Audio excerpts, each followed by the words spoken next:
बारी उमरिया मैं ब्याह के आई, अरे मैं भोली सैया नादान।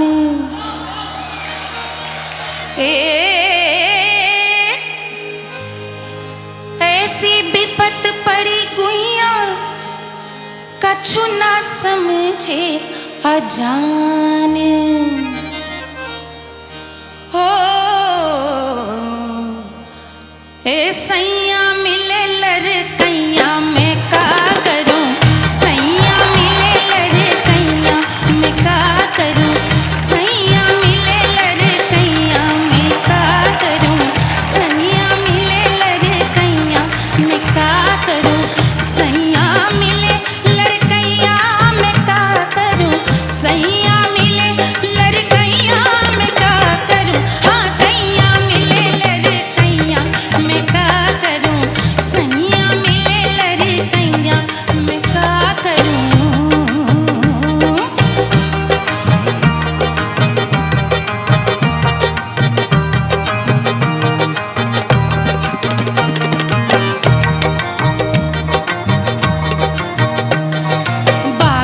बरस की मैं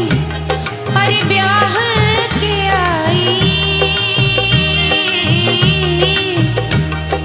12 बरस की मैं ब्याह के आई,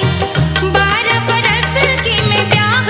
के आई, सैया 12 बरस की मैं ब्याह के आई, सैया उड़ावे कनकैया मैं का करूं, सैया उड़ावे कनकैया मैं का करूं, सैया मिले लड़कैया मैं का करूं, सैया मिले लड़कैया मैं का करूं, हाँ सैया मिले लड़कैया मैं का।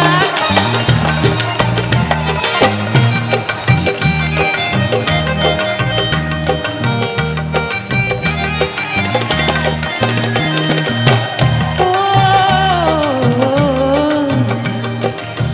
15 बरस की मैं अरे गौने पे आई,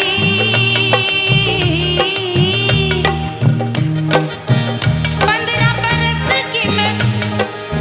अरे गौने पे आई, 15 बरस की मैं 15 बरस की 15 बरस की मैं गौने पे आई, सैया छुड़ावे मुझसे भैया मैं का करूं, सैया छुड़ावे मुझसे भैया मैं का करूं, सैया मिले लड़कैया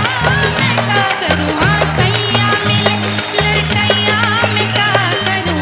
सैया मिले लड़कैया मैं का करूं, सैया मिले लड़कैया मैं का करूं।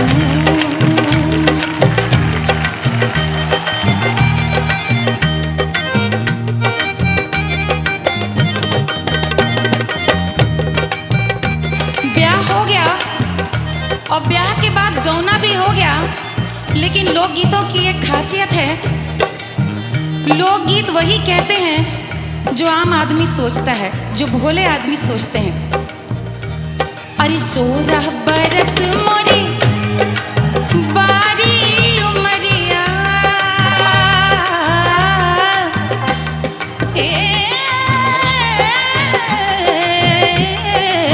16 बरस गुइया 16 बरस की, 16 बरस मोरी बारी उमरिया,